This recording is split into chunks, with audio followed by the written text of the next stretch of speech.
नमस्कार दोस्तों, मैं आपका अपने चैनल HVS स्टडीज़ में स्वागत करता हूं। इस वीडियो में आपके लिए SSC MTS के प्रीवियस ईयर पेपर्स एनालाइज कर रहा हूं। सभी क्वेश्चंस को डिटेल में करेंगे।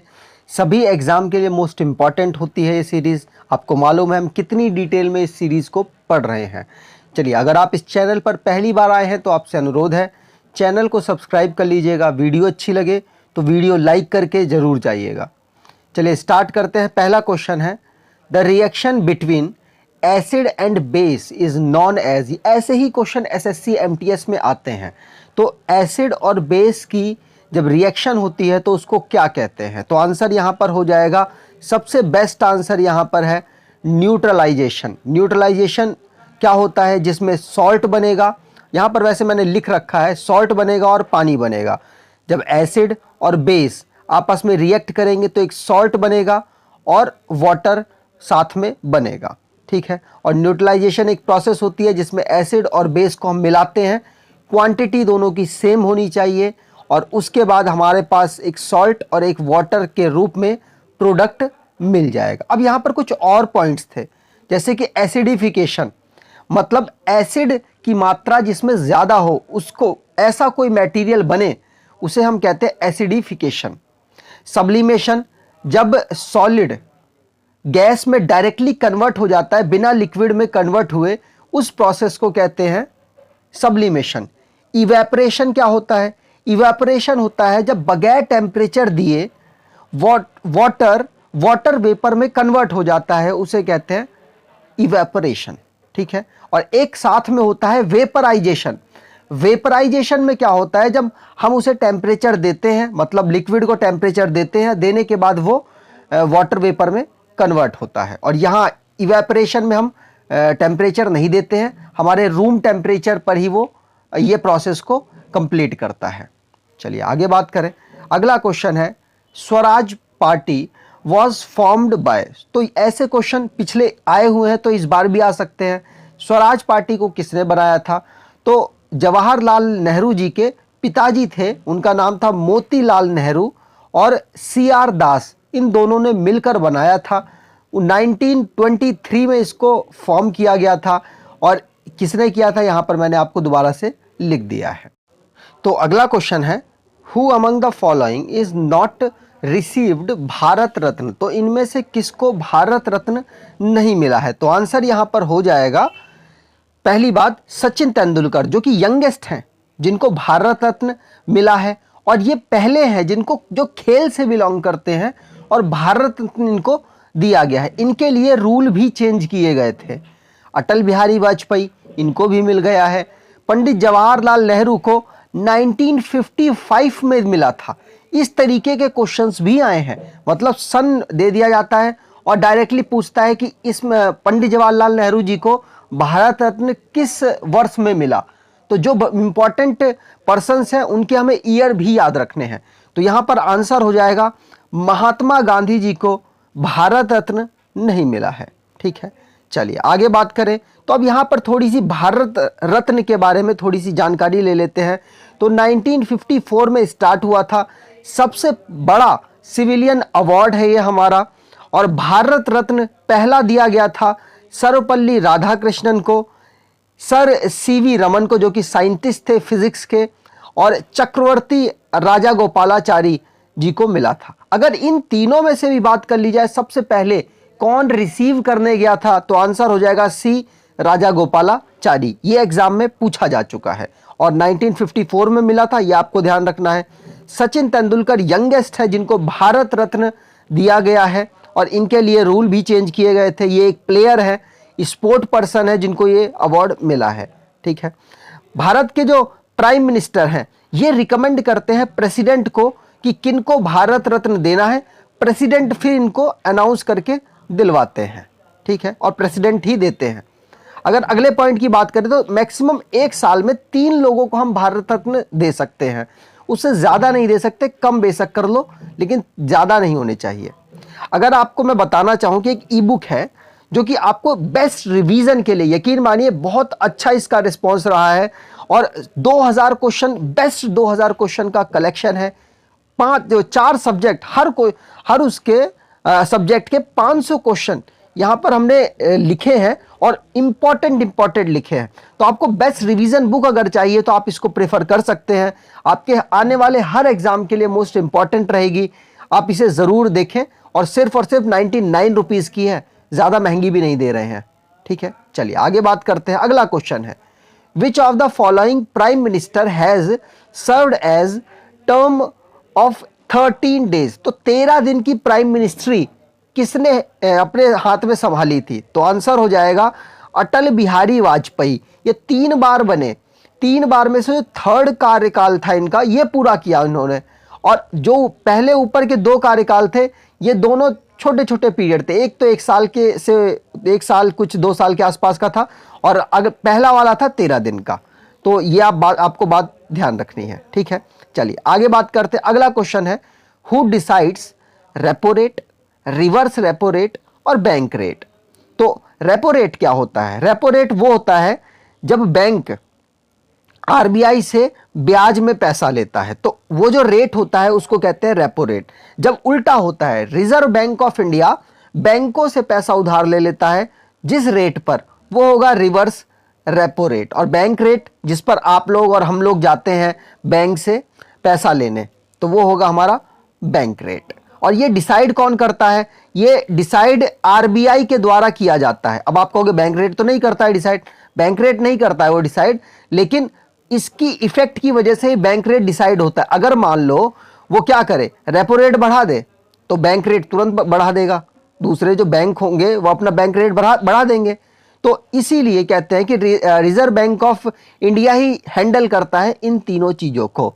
ठीक है, चलिए यहां पर बात करें आरबीआई की। तो आरबीआई को फॉर्म किया गया था 1 अप्रैल 1935 को। किस एक्ट के अंदर किया गया था? तो एक्ट 1934 के अंतर्गत इसको किया गया था। एक बुक थी जो कि इसको बनाने के लिए प्रोत्साहन मिला उस बुक से, the problem of rupee and its origin and it's solution. अगर बात करें आरबीआई का नेशनलाइजेशन 1 जनवरी 1949 को हुआ। आरबीआई भारत सरकार के द्वारा रेगुलेट की जाती है। आरबीआई की स्टार्टिंग में जो इनका हेडक्वार्टर था वो कलकत्ता था, और बाद में मुंबई इसको ट्रांसफर कर दिया गया 1937 में। इसके 4 टर्म के लिए, मतलब 4 साल के लिए इनके गवर्नर चुने जाते हैं, जो और इनके 4 डिप्टी गवर्नर भी होते हैं। मैं आपको एक इनका स्ट्रक्चर बताता हूं। देखिए ऐसा एक स्ट्रक्चर होता है कि एक तो इनके होते हैं जो हेड है, जो गवर्नर है, और 4 होते हैं हमारे डिप्टी गवर्नर। तो 4 डिप्टी गवर्नर, हमेशा कभी भी ऐसा नहीं हुआ है कि कोई गवर्नर, कोई जो महिला गवर्नर बनी हो, लेकिन डिप्टी गवर्नर बनी है केएस उदेसी। और भारत के प्राइम मिनिस्टर मनमोहन सिंह जी ऐसे हैं जो कि इसके आरबीआई के गवर्नर भी रहे हैं। टाइम पीरियड भी पूछा जा सकता है। तो 1982 से 1985 तक ये बने थे। और पहले गवर्नर थे सीडी देशमुख, पूछे जाते हैं। पहले जो स्टार्टिंग में जो इनके अंग्रेज गवर्नर थे वो थे सर ऑसबॉर्न स्मिथ, जो कि 35 में जब इसका एस्टेब्लिशमेंट हुआ उस टाइम पर इनको बनाया गया था। अगले क्वेश्चन की बात करें, which year the Congress and Muslim League signed the historic Lucknow pact. तो लखनऊ पैक्ट किस साल साइन किया गया कांग्रेस और मुस्लिम लीग के द्वारा? आंसर हो जाएगा 1916 में यह साइन हुआ था। कांग्रेस से जो मुस्लिम थे वो अलग कब हुए थे? तो 1906 में ये अलग हो गए थे। और उसके बाद इनका जो पैक्ट साइन हुआ 1916 में, और ये इसमें पैक्ट में ये था कि आप लोग हमारा सपोर्ट करेंगे और हम लोग आपका सपोर्ट करेंगे। ठीक है, चलिए यहाँ पर मैं कुछ आपके लिए लिख कर लाया हूँ जो स्पेशल पॉइंट्स हुए हैं आज़ादी के समय पर। जैसे कि कांग्रेस की स्थापना 1885 में हुई थी। स्वदेशी बाइकॉट रिजोल्यूशन 1905 में हुआ था। मुस्लिम लीग का फाउंड किया गया था 1906 में। गदर मूवमेंट 1913 में। होम रूल मूवमेंट 1916 में। चंपारण सत्याग्रह 1917 में। चंपारण सत्याग्रह महात्मा गांधी जी का पहला सत्याग्रह था, जो कि बिहार में किसानों के लिए, नील की खेती करते थे उनके लिए किया गया था। खेड़ा सत्याग्रह 1917 में।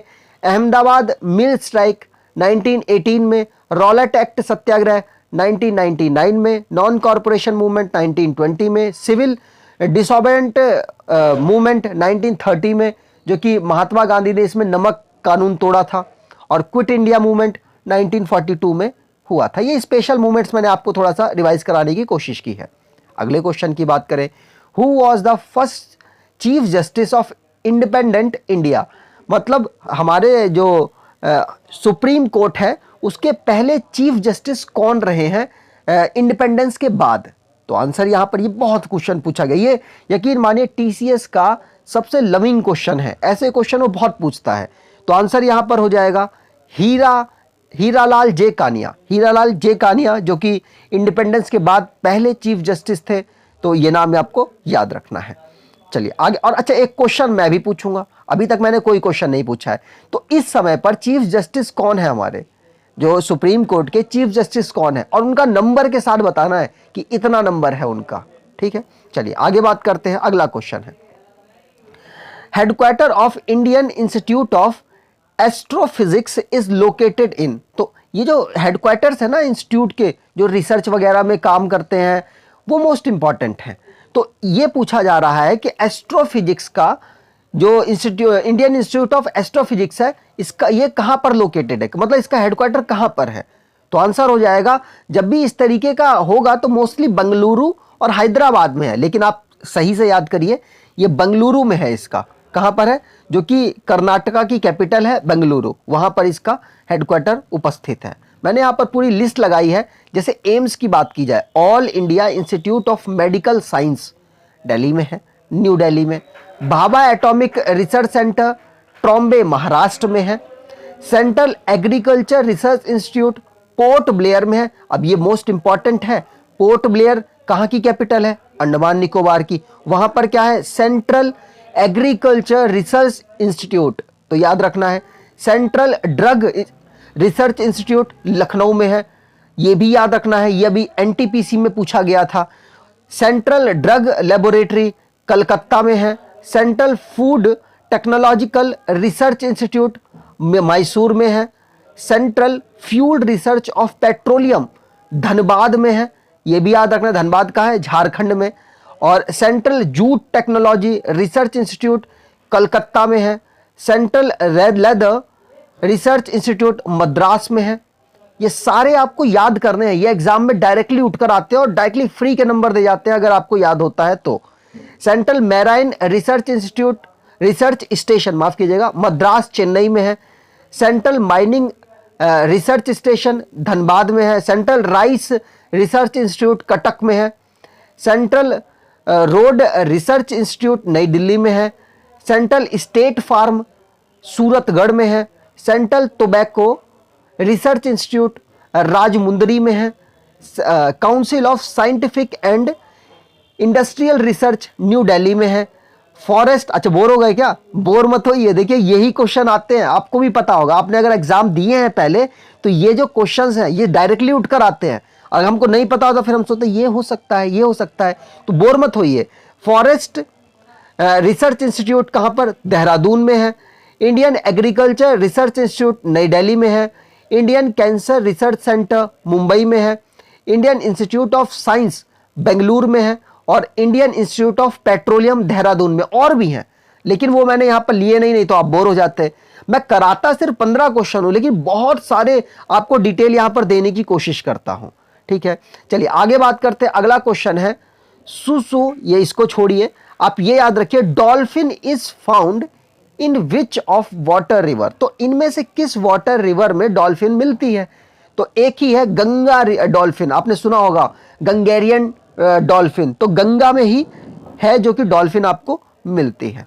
ठीक है, चलिए आगे बात करते हैं। अगला क्वेश्चन है, which of the following award is given to recognise players lifetime achievement in sports. तो lifetime achievement in sport में कौन सा इनमें से खेल का जो अवार्ड है वो दिया जाता है। तो आंसर हो जाएगा, आपने सुना होगा, Major Dhyanchand lifetime achievement in sport दिया जाता है। आपने अगर जब ये अवार्ड दिए जाते हैं, द्रोणाचार्य, अर्जुना अवार्ड, तो साथ साथ इसकी भी अनाउंसमेंट की जाती है। तो आंसर हो जाएगा ध्यानचंद्र अवार्ड है जो कि लाइफ टाइम अचीवमेंट के लिए दिया जाता है। सबसे बड़ा जो खेल का पुरस्कार था वो राजीव गांधी खेल रत्न है, लेकिन अब इसका नाम चेंज कर दिया गया है। मेजर ध्यानचंद्र खेल रत्न अवार्ड अब इसका नाम कर दिया गया है। जो राजीव गांधी खेल रत्न अवार्ड है कब से दिया जा रहा है? 1991 से दिया जा रहा है। और ये याद रखना है कि हमारे चेस के प्लेयर हैं आनंदम, उनको दिया गया था। अर्जुना अवार्ड 1961 से दिया जा रहा है और द्रोणाचार्य अवार्ड 1985 से दिया जा रहा है।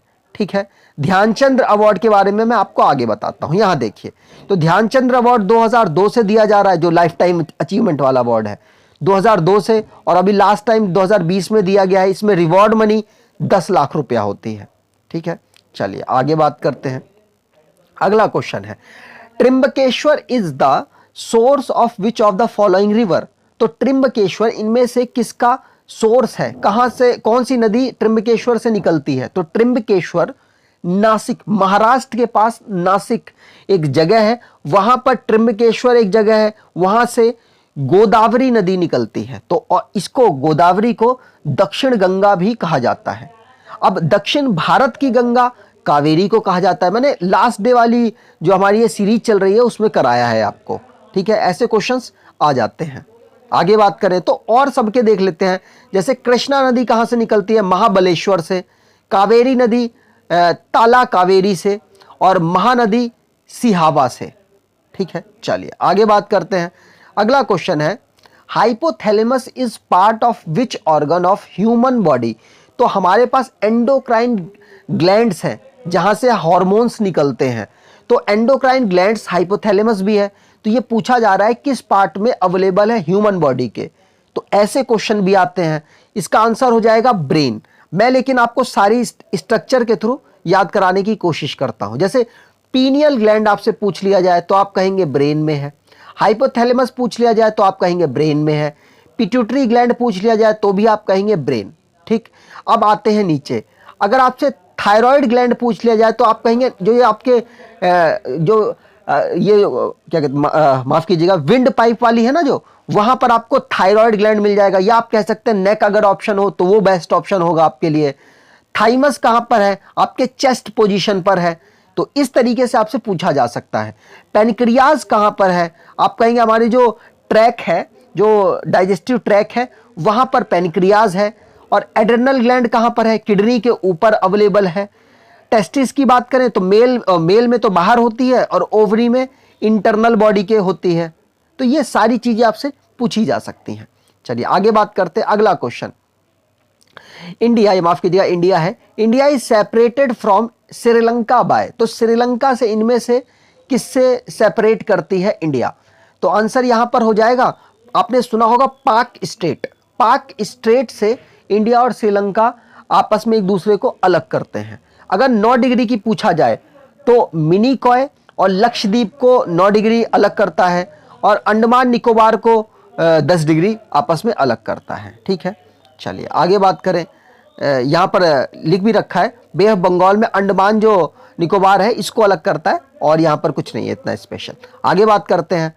Process of coating of iron with zinc to protect it from rusting is known as. मतलब हम कोई आयरन है उसके ऊपर जिंक की प्लेटिंग कर दें तो उस प्रोसेस को क्या कहा जाएगा? तो आंसर यहां पर हो जाएगा गैल्वेनाइजेशन। ये क्वेश्चन रिपीट बहुत बार हुआ है इसलिए मैंने यहां पर आपके लिए ले लिया है।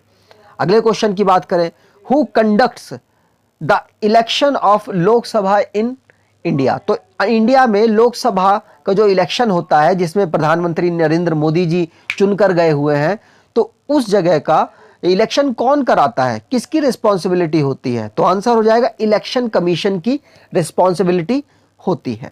चलिए यहां पर बात करें इलेक्शन कमीशन की, तो इलेक्शन कमीशन का हेडक्वार्टर है नई दिल्ली में।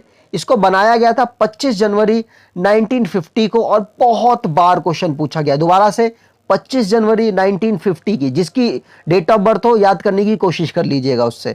अब 1950 नहीं होगी, सिंपल सी बात है, लेकिन डेट ऑफ बर्थ 25 जनवरी तो हो सकती है, उससे आप याद कर सकते हैं। इस वक्त पहले जो इसके जो हेड रहे हैं वो रहे हैं सुकुमार सेन, और जो इस समय पर इनके हेड हैं, इसे हटा देता हूं, सुनील अरोरा हैं।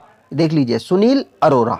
ठीक है, अगर आपको वीडियो अच्छी लगी है तो आपसे अनुरोध है चैनल को सब्सक्राइब कर लीजिएगा, वीडियो को लाइक कर दीजिएगा और एटलीस्ट रिक्वेस्ट है आपसे 10-12 लोगों को आप शेयर कीजिए जिससे कि ये वीडियो और आगे पहुंचे। धन्यवाद।